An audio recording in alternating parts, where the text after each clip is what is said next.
Item ಯಾವುದೇ ಇರಲಿ try ಮಾಡಿ ಆಚಿ ಚಿಕನ್ ಮಸಾಲಾ. ನಿಮ್ಮೆಲ್ಲ ಎಲ್ಲರನ್ನ ನೋಡಿ ಮನು ಸರ್, ಮೋಕ್ಷೇಂದ್ರ ಅವರು, ಆಮೇಲೆ ಸೀನಿಯರ್ ಜರ್ನಲಿಸ್ಟ್ ಎಲ್ಲರನ್ನ ನೋಡಿ 10 ವರ್ಷ ಆಯ್ತು ಬೆಂಗಳೂರಲ್ಲಿ. ನಾನು ಅಷ್ಟು ಮೊದಲು ಕನ್ನಡ ಪಿಕ್ಚರ್ಸ್ ಕ್ಯೂ, ಅನು, ದಂಡು, ಆಪ್ತ, ಪೂಜಾ ಗಾಂಧಿ ಪಿಕ್ಚರ್ಸ್ ಮಾಡಿದ್ದೆ. ಪೂಜಾ ಗಾಂಧಿ, ಆಮೇಲೆ ಸಾಯಿ ಕುಮಾರ್ ಅವರು, ಥ್ರಿಲ್ಲರ್ ಮಂಜು, ಈ ತರ. ಇಲ್ಲಿಂದ ನಾನು ಮತ್ತೆ ವಾಪಸ್ ಹೈದರಾಬಾದ್ಗೆ ಹೋಗಿ ಹೈದರಾಬಾದಲ್ಲಿ 10 ವರ್ಷದಿಂದ 43 ಸೀರಿಯಲ್ಸ್ ಬರೆದಿದ್ದೀನಿ ಆಸ್ ಎ ರೈಟರ್. ಆಮೇಲೆ ಕನ್ನಡದಲ್ಲಿ ಕಮಲಿ ಅಂತ ಒಂದು ಸೀರಿಯಲ್ ಬಂತು, ಅದು. ಆಮೇಲೆ ಗಟ್ಟಿಮೇಳ, ಈ ತರ ಸೀರಿಯಲ್ಸ್ಗೆ ಧಾರಾವಾಹಿ ವರ್ಕ್ ಮಾಡ್ತಾ ಇದ್ದೆ ಆಸ್ ಎ ರೈಟರ್.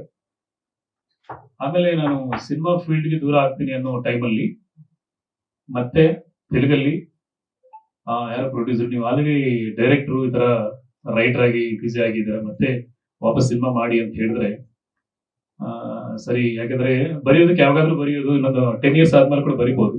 ಡೈರೆಕ್ಷನ್ ಅಂದ್ರೆ ಒಂದು ಈ ಏಜ್ ಅಲ್ಲಿ ಮಾಡ್ಬೇಕಲ್ಲ ನೀವು ಅಂತ ಹೇಳಿದ್ರೆ ಮತ್ತೆ ವಾಪಸ್ ತಿರ್ಗಾ ಸಿನಿಮಾ ಶುರು ಮಾಡಿದ್ವಿ, ರಾಘವ ರೆಡ್ಡಿ ಅಂತ. ಆಮೇಲೆ ಆದಿ ಪರ್ವಂ ಅಂತ, ಅದು ಕನ್ನಡ, ತೆಲುಗು, ತಮಿಳು, ಮಲಯಾಳಂ 4 ಭಾಷೆಯಲ್ಲಿ ಬಂತು. ಈ ಟೈಮಲ್ಲಿ ಆದಿ ಪರ್ವ ಸಿನಿಮಾ ರಿಲೀಸ್ ಆಗಿದ್ದ ನಮ್ಮ ಕೃಷ್ಣ ಅವರದ್ದು ಅವ್ರ ಸಿನಿಮಾ ಕೂಡ ಜುವೆಲ್ ಥೀಫ್ ಅಂತ ಒಂದು ತೆಲುಗು ಪಿಕ್ಚರ್ ರಿಲೀಸ್ ಆಯ್ತು ಸೇಮ್ ಡೇ. ಅವರು ನಮ್ಮ ಸಿನಿಮಾ ನೋಡಿ ನನ್ನ ಡೈರೆಕ್ಷನ್, ಆಮೇಲೆ ನನ್ನ ವೇ ಆಫ್ ಸ್ಕ್ರೀನ್ ಪ್ಲೇ ಇಷ್ಟ ಆಗಿ ಮೀಟ್ ಆಗಿ ಅವರು ಒಂದು ಕನ್ನಡ, ತೆಲುಗು ಈ ತರ ಸೇಮ್ ಸ್ಟೈಲ್ ಅಲ್ಲಿ ಇನ್ನೊಬ್ಬ ಕಲಾವಿದರನ್ನ ಬೇರೆ ಬೇರೆ ಇದರಲ್ಲಿ ಮಾಡೋಣ, ಬೇರೆ ಭಾಷೆಯಲ್ಲಿ. ಅಂದ್ರೆ ನಾನು ಕನ್ನಡದಲ್ಲಿ ಆಲ್ರೆಡಿ ಕನ್ನಡನೇ ನಾನು ಲೈಫ್ ಕೊಡಿತು. ಆಕ್ಚುಲಿ ತೆಲುಗಲ್ಲಿ ಡೈರೆಕ್ಟರ್ ಆಗಿ ಮಾಡಿ ಮತ್ತೆ ಫೇಡ್ ಔಟ್ ಆಗಿ ರವಿಕಿರಣ್ ಜೊತೆ ಬಂದು ಕನ್ನಡಕ್ಕೆ ಬಂದು ಕರ್ನಾಟಕದಲ್ಲಿ ಬದುಕು, ಸುಕನ್ಯಾ ಸೀರಿಯಲ್ಸ್ ಬರೆಯುವಾಗ ಮತ್ತೆ ವಾಪಸ್ ನನಗೆ ಲೈಫ್ ಕೊಟ್ಟಿದ್ದು ಕರ್ನಾಟಕ. ನಾನು ಆಕ್ಚುಲಿ ನನ್ನ ಮದರ್ ಟಂಗ್ ಕನ್ನಡ, ಮನೇಲಿ ಮಾತಾಡೋದು ಕನ್ನಡನೇ. ಆಚೆ ಬಂದರೆ ತೆಲುಗು ಮಾತಾಡ್ತೀವಿ, ಯಾಕಂದ್ರೆ ನಾವು ರಾಯಚೂರಿನವರು 150 ವರ್ಷದಿಂದ ಮೈಗ್ರೇಟ್ ಆಗಿ ಆದವಾನಿಯಲ್ಲಿ ಸೆಟ್ಲ್ ಆಗಿದ್ದು. 31 ವರ್ಷ ಆಯ್ತು, 31 years ಆಫ್ ಫಿಲ್ಮ್ ಲೈಫ್ ನಂದು, as A writer, as A music director, as A director, as an artist, ಎಲ್ಲ ಅಂದ್ರೆ ಆಲ್ಮೋಸ್ಟ್ 6-7 ಕ್ಯಾರೆಕ್ಟರ್ಸ್ ಮಾಡಿದೆ ನಾನು.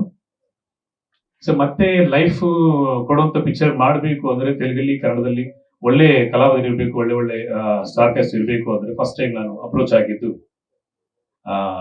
ಫಸ್ಟ್ ರಾಗಿಣಿ ಅವರಿಗೆ ಕತೆ ಹೇಳಿದೆ. ಗ್ಯಾಪ್ ನಂತರ ಅವ್ರು ಕೂಡ ಸಿನಿಮಾ ಮಾಡಬೇಕು ಅಂದ್ರೆ ಅವ್ರನ್ನ ತೆಲುಗಲ್ಲಿ ಒಂದು ಸಿನಿಮಾ ಮಾಡಿಸ್ಬೇಕಂತ ಹೇಳ್ಬಿಟ್ಟು ಒಂದು ಸಿಂಗಲ್ ಸಿಟ್ಟಿಂಗ್ ಅಲ್ಲಿ ಓಕೆ ಮಾಡಿದ್ರು. ಅವರು ಸಾರಾ ಅಂತ ಒಂದು ಕ್ಯಾರೆಕ್ಟರ್, 2 ವೇರಿಯೇಷನ್ಸ್ ಇರುತ್ತೆ. ಅವರು ಆಕ್ಷನ್ ಹೀರೋಯಿನ್ ಆಗಿ ಎಲ್ರಿಗೂ ಪರಿಚಯ ಇಲ್ಲಿ ಅವರು. ಆಮೇಲೆ ವರಲಕ್ಷ್ಮಿ ಶರತ್ ಕುಮಾರ್ ಅವರು ತುಂಬಾ ಸೀನಿಯರ್ ಆರ್ಟಿಸ್ಟು, ತಮಿಳು, ತೆಲುಗು, ಕನ್ನಡ ಎಲ್ಲ ಗೊತ್ತಿರುವಂತ ಕಲಾವಿದರು. ಸೊ ಅವ್ರನ್ನು, ಆಮೇಲೆ ನವೀನ್ ಚಂದ್ರ, ಕೃಷ್ಣ ಅವರು, 52 ಜನ ಕಲಾವಿದರು, ಎಲ್ಲಾ ಭಾಷೆಯಲ್ಲಿ. ಶರತ್ ಲೋಹಿತಾಶ್ವ, ಆಮೇಲೆ ರವಿಶಂಕರ್ ಅವರು. ಸೊ ಅಷ್ಟು ಜನನ ಒಂದು ಕಡೆ ಸೇರಿಸಿ ಒಂದು ದೊಡ್ಡ action picture and action thriller ಮಾಡೋದು ತುಂಬಾ ಕಷ್ಟ. 45 days ಅಲ್ಲಿ, 45 ದಿವಸದಲ್ಲಿ ಮುಗಿಸಿದೀವಿ ಪಿಕ್ಚರ್, ಇನ್ಕ್ಲೂಡಿಂಗ್ VFX ಅಂದ್ರೆ blue mat work, green mat work, ತುಂಬಾ ಕಷ್ಟ ಆಕ್ಚುಲಿ. ಅದು ಸಾಧ್ಯತೆ ಆಗಿದ್ದು ನಮ್ಮ ಕ್ಯಾಮರಾಮನ್ DOP ಹರೀಶ್ ಸೊಂಡೆಕಪ್ಪ ಅವರು ಸಪೋರ್ಟ್ ಮಾಡಿದ್ರು. ಅವರು ಜೊತೆ ನಾನು 5th ಮೂವಿ ಇದು ಒಟ್ಟಿಗೆ ಮಾಡಿದ್ವಿ ಇಲ್ಲಿ. ಅವ್ರ ಸಪೋರ್ಟು, ಆಮೇಲೆ ನಿರ್ಮಾಪಕರಾದ ಕೃಷ್ಣ ಸಾಯಿ ಅವರು, MSK ಬ್ರಹ್ಮಶ್ರೀ ಫಿಲಿಮ್ಸ್ ಅವ್ರದ್ದು 3rd ಮೂವಿ ಇದು, ಅವ್ರಿಗಿರೋ ಪ್ಯಾಷನ್. ಅಂಡ್ ಎಲ್ರು ಕೂಡ, ನವೀನ್ ಚಂದ್ರ, ಆಮೇಲೆ ರಾಗಿಣಿ ಅವರು, ವರಲಕ್ಷ್ಮಿ ಶರತ್ ಕುಮಾರ್ ಅವರು, ಸಪ್ತಗಿರಿ ಅಂತ, ಶ್ರೀನಿವಾಸ್ ರೆಡ್ಡಿ ಅಂತ, ರವಿಶಂಕರ್ ಅವರು ಒನ್ ಡೇ ಅಲ್ಲಿ ಬೆಳಿಗ್ಗೆ ಒಂದು 8 ಗಂಟೆಗೆ ಕೂತ್ಕೊಂಡ್ರೆ, ಒಂದು ಸೀನು 8 ಗಂಟೆಗೆ ಕೂತ್ಕೊಂಡ್ರೆ ಪೂಜಾ ಮಂದಿರದಲ್ಲಿ ಆಲ್ಮೋಸ್ಟ್ 9 ವರೆಗೂ ಒಂದೇ ಜಾಗದಲ್ಲಿ ಕೂತ್ಕೊಂಡು ಎಲ್ಲಾ ಸೀನ್ಸ್, ಅಂದ್ರೆ ಗ್ರೀನ್ ಮ್ಯಾಟ್ ವರ್ಕ್ ಅಂದ್ರೆ ತುಂಬಾ ರಿಸ್ಕ್ ಇರುತ್ತೆ ಆಕ್ಚುಲಿ.